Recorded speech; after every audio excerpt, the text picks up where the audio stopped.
નમસ્કાર વહાલા વિદ્યાર્થી મિત્રો, આજે આપણે ધોરણ 3ના ગુજરાતી વિષયના પાઠ નંબર 8 કીડી હતી કે હાથી હશે ના ભાગ 1 વિશે અભ્યાસ કરીશું. આ પાઠમાં આપણે કીડી અને હાથીની સરસ મજાની વાર્તા સાંભળીશું. તો તૈયાર છો ને બાળ દોસ્તો કીડી અને હાથીની વાર્તા સાંભળવા માટે? બાળ દોસ્તો, અહીં આપણને એક ગીત આપવામાં આવેલું છે. આ ગીતમાં તમારા જેવું એક નાનું બાળક કઈ કઈ વસ્તુઓ સાથે દોસ્તી કરે છે તેના વિશેનું સરસ મજાનું ગીત છે. તો ચાલો આપણે સાંભળીએ. ઝાડની સાથે દોસ્તી મારે, એટલે કે આ જે બાળક છે તેને તો વૃક્ષોની સાથે પણ દોસ્તી થઈ ગઈ છે. શું કહે છે? પાનની સાથે દોસ્તી, વૃક્ષોના જે પાંદડાઓ છે, પર્ણ છે, તેની સાથે પણ દોસ્તી થઈ ગઈ છે. હરિયા ભર્યા પંખીઓના ગાનની સાથે દોસ્તી, એટલે કે આ પક્ષીઓ જે સરસ મજાનો કલરવ કરે છે, જે સરસ મજાના મીઠા મધુરા ગીત ગાય છે, તેમની સાથે પણ આ બાળકને દોસ્તી થઈ ગઈ છે. આગળ કહે છે, દરિયા સાથે દોસ્તી મારે, કાંઠા સાથે દોસ્તી. જુઓ, આ બાળકને તો દરિયા સાથે અને કિનારા સાથે પણ દોસ્તી થઈ ગઈ છે. આગળ કહે છે, ગળિયા ગળિયા શેરડીના સાંઠા સાથે દોસ્તી. આ બાળકને આજે શેરડીના સરસ મજાના ગળિયા ગળિયા સાંઠા હોય છે તેની સાથે પણ દોસ્તી થઈ ગઈ છે. કેરમ સાથે દોસ્તી મારે, કોડી સાથે દોસ્તી, એટલે કે આ બાળકને કેરમ અને કોડી આ બંને રમકડાઓની સાથે પણ ગાઢ મિત્રતા બંધાઈ ગઈ છે. આગળ કહે છે, રંગ રંગના કાગળની હોડી સાથે દોસ્તી. જે સરસ મજાના રંગના કાગળોમાંથી બનાવવામાં આવેલી હોડી હોય છે તેની સાથે પણ ગાઢ મિત્રતા એટલે કે ગાઢ દોસ્તી બંધાઈ ગઈ છે. મમ્મી સાથે દોસ્તી મારે, પપ્પા સાથે દોસ્તી, એટલે કે આ બાળકને તેના મમ્મી અને તેના પપ્પા સાથે પણ દોસ્તી થઈ ગઈ છે. અને આગળ કહે છે, સૌથી મારા ગળિયા ગળિયા ગપ્પા સાથે દોસ્તી. અને આ બાળક જે નાનું છે અને નાના બાળકો મોટાભાગે ખૂબ જ મીઠું મધુરું વાલું વાલું કાલું કાલું બોલતા હોય છે. તો એમની જે આ બોલ છે, એમના જે ગપ્પા છે, તેની સાથે પણ આ બાળકને દોસ્તી થઈ ગઈ છે. બાળકો, આ સરસ મજાનું દોસ્તીનું કાવ્ય સુરેશ દલાલ નામના કવિએ લખેલું છે. શોધો અને લખો. બાળ દોસ્તો, અહીં આપણને એક ફોટો આપવામાં આવેલો છે. આ ફોટામાં વિવિધ પ્રાણીઓ જુદી જુદી વસ્તુઓ પાછળ સંતાયા છે. તો આપણે આ પ્રાણીઓ શેની પાછળ સંતાયા છે તે શોધવાનું છે. તો સર્વપ્રથમ આપણે જોઈએ સસલું. તો અહીં તમે જોઈ શકો છો કે સસલું એ ઊંચા ઘાસની પાછળ સંતાયું છે. સસલું એ સફેદ રંગનું હોય છે. ત્યાર પછી આપણે જોઈએ તો વાઘ. અહીં તમે જોઈ શકો છો કે વાઘના શરીર પરના પટ્ટા આપણને દેખાઈ રહ્યા છે અને વાઘની પૂંછડી પણ દેખાય છે. તો વાઘ એ આ જે ગુફા છે તે ગુફાની પાછળના ભાગમાં સંતાયો છે. ત્યાર પછી આપણે જોઈએ સાપ. તો સાપ એ અહીં થડની બખોલમાં સંતાયો છે. અહીં આપણે સાપનું મોં પણ જોઈ શકીએ છીએ. ત્યાર પછી આપણે જોઈએ જીરાફ. તો જીરાફ એ અહીં જે વૃક્ષો છે, ઝાડ છે, તે ઝાડની પાછળ સંતાયું છે. અહીં આપણે આ ઝાડની પાછળથી આ જીરાફની લાંબી ડોક જોઈ શકીએ છીએ. બાળકો, જીરાફની ડોક ખૂબ જ લાંબી હોય છે. બીજા એવા કયા પ્રાણીને તમે જાણો છો કે જેની ડોક પણ લાંબી હોય? તો જવાબ આવશે ઊંટ. બરાબર ને? ત્યાર પછી આપણે શોધીએ વાંદરાને. વાંદરો દેખાતો નથી, ક્યાં હશે? અરે, એ તો અહીં વૃક્ષ ઉપર ચડી ગયેલો છે. તો એ ઝાડની ડાળીની પાછળ સંતાઈ ગયો છે. ત્યાર પછી આપણે જોઈએ શિયાળ. તો શિયાળભાઈ તો અહીં આ પર્વતોની પાછળ સંતાયા લાગે છે. ત્યાર પછી છે સિંહ. તો સિંહ અહીં તમે જોઈ શકો છો કે જે વૃક્ષના થડની પાસે એક મોટો પથ્થર પડ્યો છે. આ પથ્થરની પાછળ સિંહભાઈ સંતાઈ ગયા છે. ત્યાર પછી હવે આપણે ભૂંડને શોધીએ. તો ભૂંડ તો કિચડમાં એટલે કે અહીં જે કાદવ છે તેમાં સંતાયા છે. તો બાળમિત્રો, આપણે હવે બધા જ પ્રાણીઓને શોધી લીધા. બાળ દોસ્તો, તમે જેની રાહ જોઈ રહ્યા હતા તે વાર્તા હવે આપણે સાંભળીશું.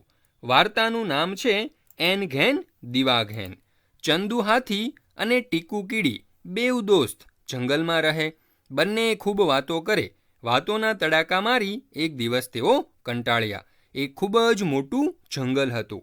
આ જંગલની અંદર ચંદુ હાથી અને ટીકુ કીડી એમ બે દોસ્ત રહેતા હતા. બંને દોસ્ત હતા એટલે આખો દિવસ તેઓ વાતો કર્યા કરે. પરંતુ એક દિવસ તેઓ વાતો કરીને કંટાળી ગયા. એટલે ટીકુ કીડીએ ચંદુ હાથીને કહ્યું, એ ચંદુ, ચાલને કોઈક રમત રમીએ. આમ વાતોથી તો હું કંટાળી ગઈ. તો કીડી કહે છે કે આપણે કંઈક રમત રમવી જોઈએ જેથી આપણે ફ્રેશ થઈ જઈએ. તો હાથી શું કહે, હા હા હા, ચાલને, ના કોણે પાડી, હું તો તૈયાર જ છું કુસ્તી રમવા માટે.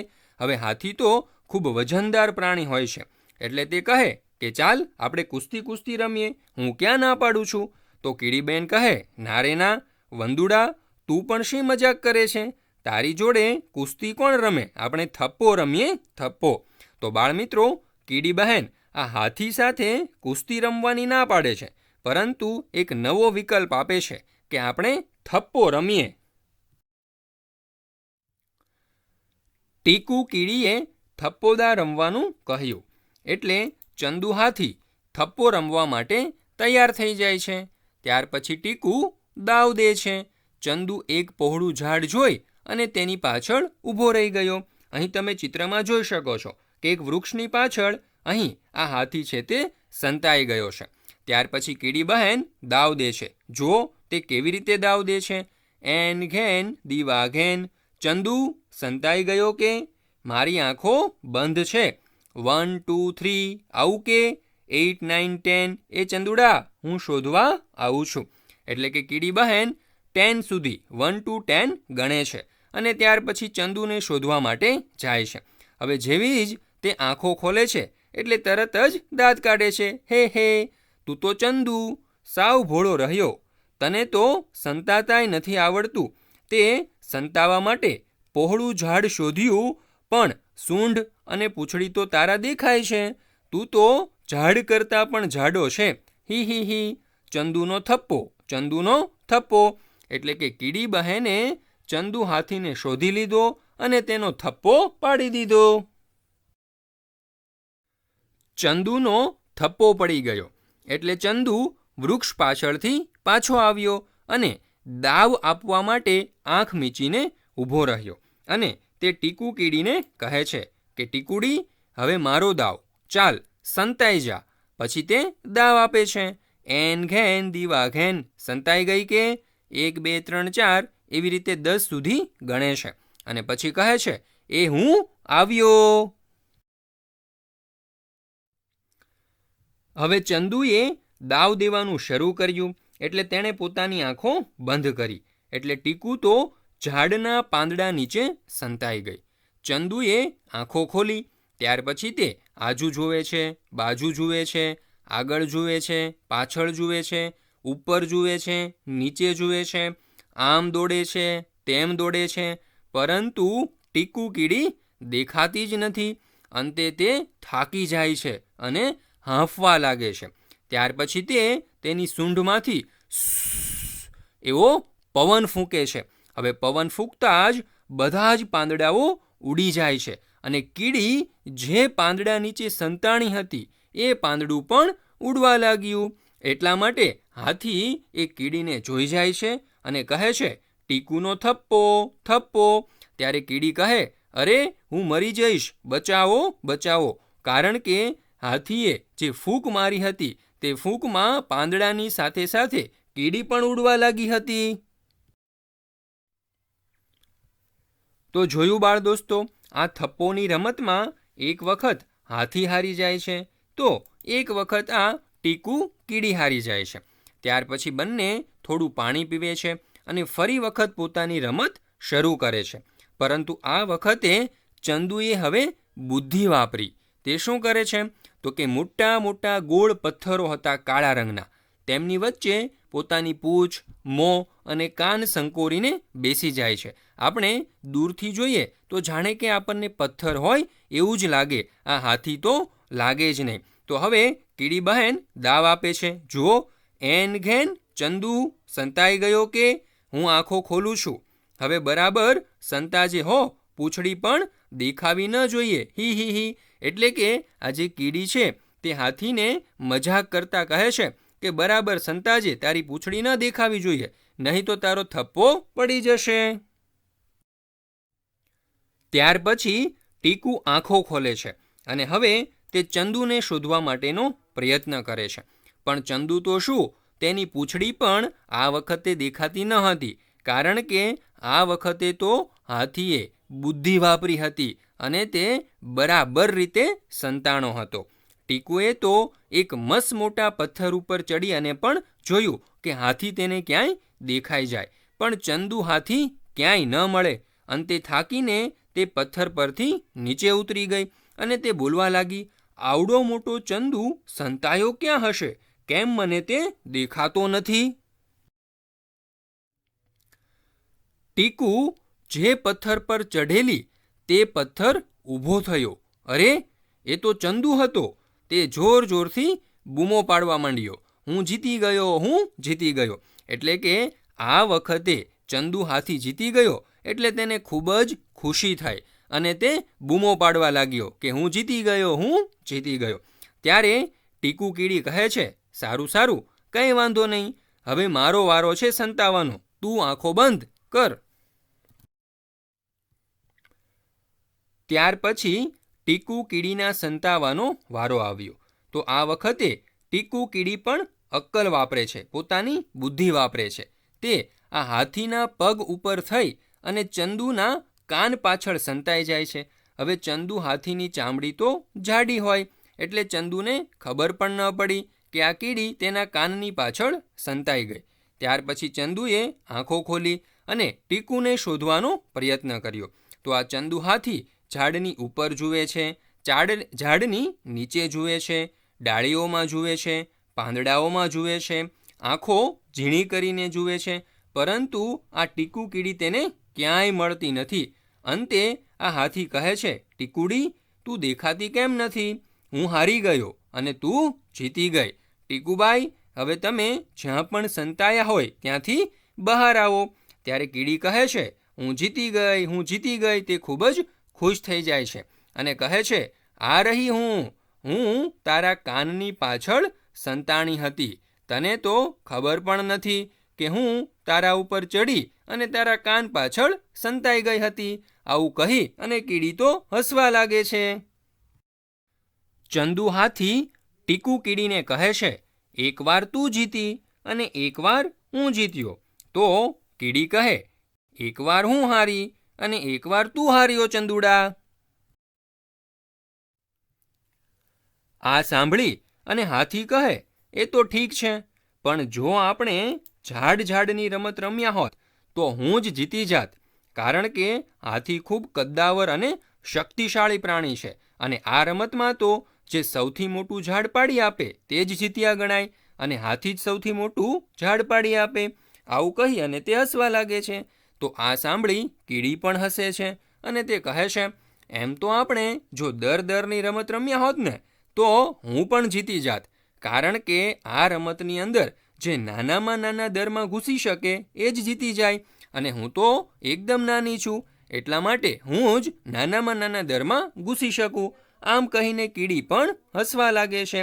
તો આ સાંભળી ચંદુ પણ હસે છે અને બાળમિત્રો, હાથી જ્યારે હસે તો તેની સૂંઢમાંથી પવન છૂટે છે અને જોરદાર પવન ફૂંકાય છે. તેથી આજુબાજુની જમીન ઉપર જેટલા પણ પાંદડા, ઘાસ અને કચરો હતો તે બધું જ ઉડી ગયું. પરંતુ ટીકુ બહેનનું શું થયું હશે? વિચારો જોઈએ બાળમિત્રો. તો ટીકુ બહેન પણ ઉડવા લાગ્યા. વાતચીત. આ વાર્તામાં સૌથી વધારે મજા ક્યારે આવી?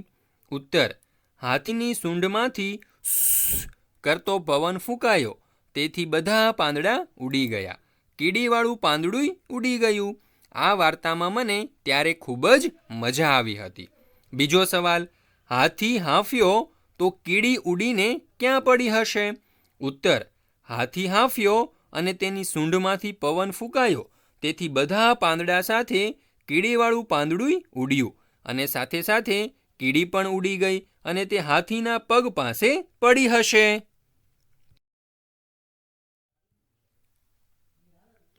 ત્રીજો સવાલ, તમને કોની સાથે થપ્પો રમવાનું ગમે? કીડી સાથે કે હાથી સાથે? કેમ? ઉત્તર: મને કીડી સાથે થપ્પો રમવાનું ગમે. કીડીને શોધવાની મુશ્કેલી પડે અને તેને શોધવામાં આપણી ખરી કસોટી થાય એટલા માટે. ચોથો સવાલ: તમારા વહાલા મિત્રનું નામ શું છે? તમે તેની સાથે કઈ રમત રમશો? મારા વહાલા મિત્રનું નામ શરદ છે. હું તેની સાથે ચેસ રમીશ. પાંચમો સવાલ: તમારા ઘરમાં મિત્રો સાથે થપ્પો રમો તો ક્યાં સંતાઈ જવાનું પસંદ કરશો અને શા માટે? ઉત્તર: અમે જો અમારા ઘરમાં મિત્ર સાથે થપ્પો રમીએ તો હું બાથરૂમમાં સંતાઈ જવાનું પસંદ કરીશ, કારણ કે ત્યાં કોઈ જલ્દી શોધવા માટે ન આવે. છઠ્ઠો સવાલ: શાળામાં થપ્પો રમવાનો થાય તો તમે કયા કયા સ્થળે સંતાવાનું પસંદ કરશો? કેમ? ઉત્તર: શાળામાં થપ્પો રમવાનો થાય તો હું બારણાની પાછળ, પાટલીની પાછળ વગેરે જેવા સ્થળે સંતાવાનું પસંદ કરું, જેથી જલ્દી પકડાઈ ન જાઉં. સાચું હોય તો કાન પકડો અને ખોટું હોય તો નાક પકડો. જુઓ, અહીં પહેલું વાક્ય આપેલું છે, હાથી અને કીડી દુશ્મન હતા, તો આ વાક્ય ખોટું છે, એટલે તમારે નાક પકડવું પડશે. ત્યાર પછી બીજું વાક્ય, હાથી કુસ્તી રમવા માંગતો હતો, તો આ વાક્ય સાચું છે, એટલે કાન પકડવાનો. ત્યાર પછી ત્રીજું વાક્ય, હાથી ઝાડ ઉપર સંતાઈ ગયો, તો આ વાક્ય ખોટું છે, એટલે નાક પકડવું પડશે. ત્યાર પછી ચોથું વાક્ય, કીડી પાંદડામાં છુપાઈ ગઈ, તો આ વાક્ય સાચું છે, એટલે આપણે કાન પકડવો પડશે. પાંચમું વાક્ય, કીડી જોર જોરથી ફૂફાડા મારવા લાગી, આ વાક્ય તો ખોટું છે, એટલે નાક પકડવાનું. ત્યાર પછી છઠ્ઠું વાક્ય, કીડી મોટેથી બૂમાબૂમ કરવા લાગી, તો આ વાક્ય સાચું છે, એટલે કાન પકડીશું. ત્યાર પછી સાતમું વાક્ય, બંને વખતે હાથીએ કીડીને શોધી કાઢી, તો આ વાક્ય ખોટું છે, એટલે આપણે નાક પકડીશું.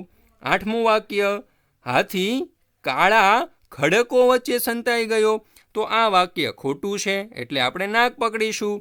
ત્યાર પછી નવમું વાક્ય, કીડી હાથીના કાન પાછળ સંતાઈ ગઈ, આ વાક્ય સાચું છે, તો આપણે કાન પકડીશું. ત્યાર પછી 10મું વાક્ય, જોર જોરથી હસતા કીડીના 2 દાંત બહાર આવી ગયા, તો આ વાક્ય ખોટું છે, એટલે આપણે નાક પકડીશું. જવાબ લખો. પહેલો સવાલ, પહેલી વાર ટીકુ ચંદુને કેમ ઝડપથી શોધી શકી? ઉત્તર, પહેલી વાર ટીકુ ચંદુને ઝડપથી શોધી શકી કારણ કે ચંદુ એક પહોળા ઝાડ પાછળ સંતાયો હતો, પણ તેની સૂંઢ અને પૂંછડી તો દેખાતા હતા, એટલા માટે પહેલીવાર ટીકુ ચંદુને ઝડપથી શોધી શકે છે. ત્યાર પછી બીજો સવાલ, તું તો ઝાડ કરતાંય જાડો છે, એવું ટીકુએ ચંદુને શા માટે કહ્યું? ઉત્તર, તું તો ઝાડ કરતાંય જાડો છે, એવું ટીકુએ ચંદુને કહ્યું કારણ કે ચંદુ પહોળા ઝાડ પાછળ સંતાયો હતો, છતાં એની સૂંઢ અને પૂંછડી દેખાતા હતા. ત્રીજો સવાલ, જ્યારે ટીકુ પાંદડા નીચે સંતાઈ ગઈ ત્યારે ચંદુએ એને શોધવા શું શું કર્યું? ઉત્તર, જ્યારે ટીકુ પાંદડા નીચે સંતાઈ ગઈ ત્યારે ચંદુએ એને શોધવા આજુ જોયું, બાજુ જોયું, પાછળ જોયું, ઉપર જોયું, નીચે જોયું, આમ દોડ્યો, તેમ દોડ્યો, પણ ટીકુ દેખાય નહીં અને તે થાકીને હાંફવા લાગ્યો. ત્યાર પછી ચોથો સવાલ, ટીકુ ચંદુને કેમ શોધી ના શકી?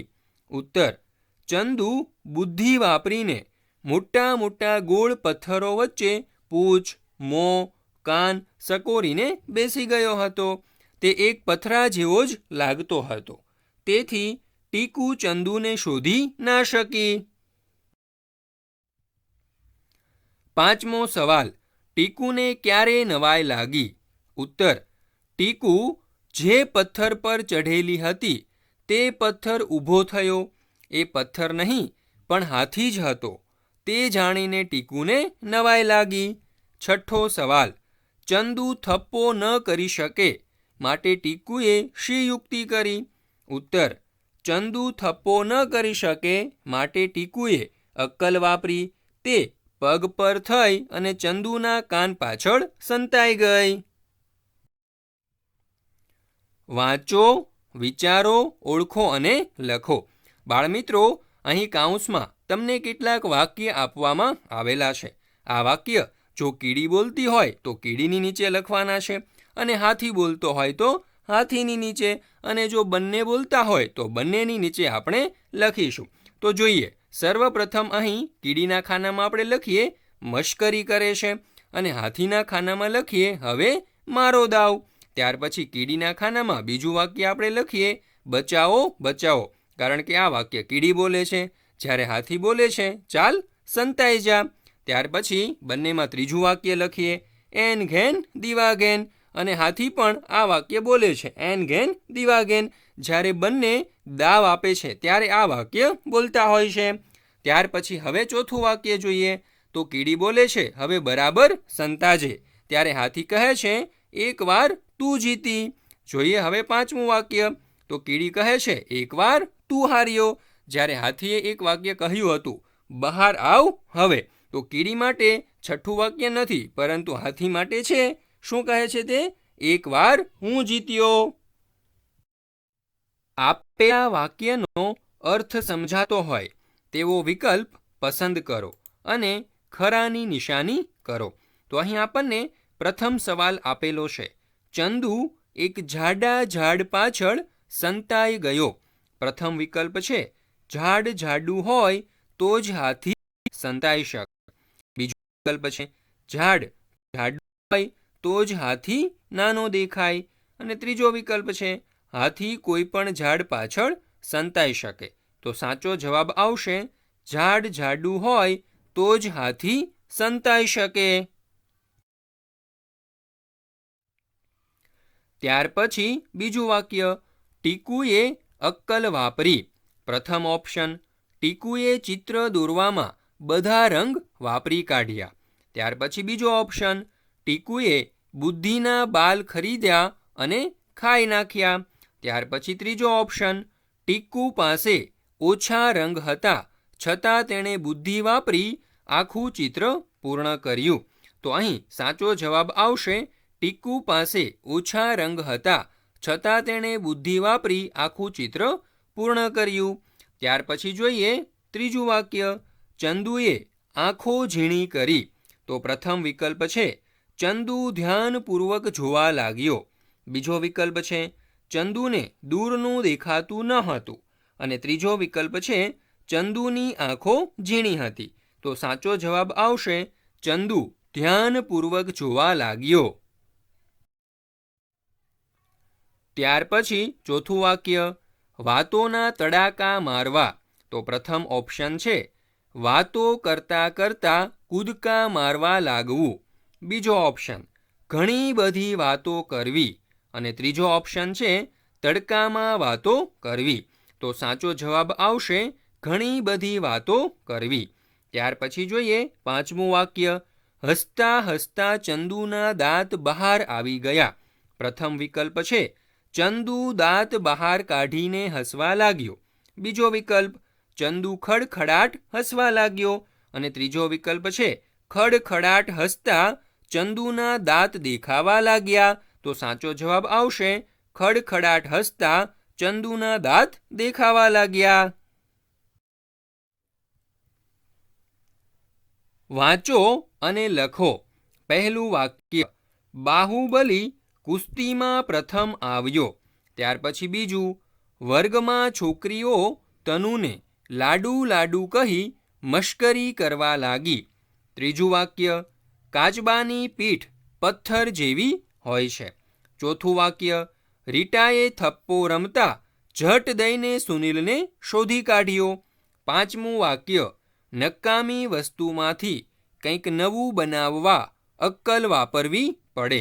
છઠ્ઠું વાક્ય આપણે સ્વચ્છ કપડાં પહેરવા જોઈએ. જુઓ અને લખો. બાળદોસ્તો, અહીં આપણને એક શબ્દ આપેલો છે છ, જે જોવાનો છે અને નીચે આપેલી જગ્યામાં લખવાનો છે. ત્યાર પછી બીજો શબ્દ આપણને શ્ર આપેલો છે અને ત્રીજો શબ્દ આપણને સ્વ આપેલો છે, જે આપણે જોઈ અને નીચે આપેલી જગ્યામાં લખવાનો છે. અહીં આપણને એક ફકરો આપવામાં આવેલો છે.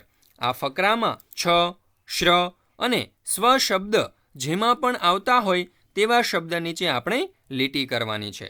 તો સર્વપ્રથમ પ્રશ્ન, ત્યાર પછી શ્વાસ, ઉચ્છ્વાસ, ત્યાર પછી શ્વાસ, ત્યાર પછી અહીં તમે ઉચ્છ્વાસ અને ત્યાર પછી સ્વાસ્થ્ય અને સ્વચ્છ વગેરે જેવા શબ્દો જોઈ શકો છો કે જેમાં છ, શ્ર અને સ્વ જેવા શબ્દ આવે છે.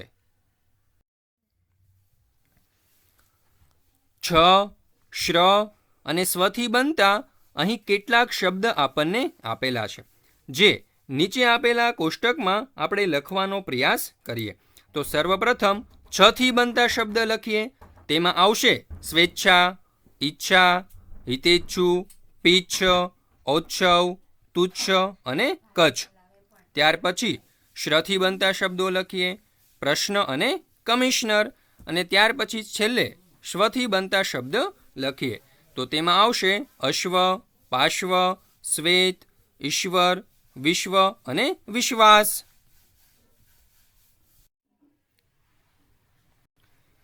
કીડી હતી કે હાથી હશે નો ભાગ 1 ધ્યાનપૂર્વક સમજવા બદલ આપ સર્વ વિદ્યાર્થી મિત્રોનો ખૂબ ખૂબ આભાર. ફરી મળીશું આજ પાઠના બીજા ભાગ સાથે.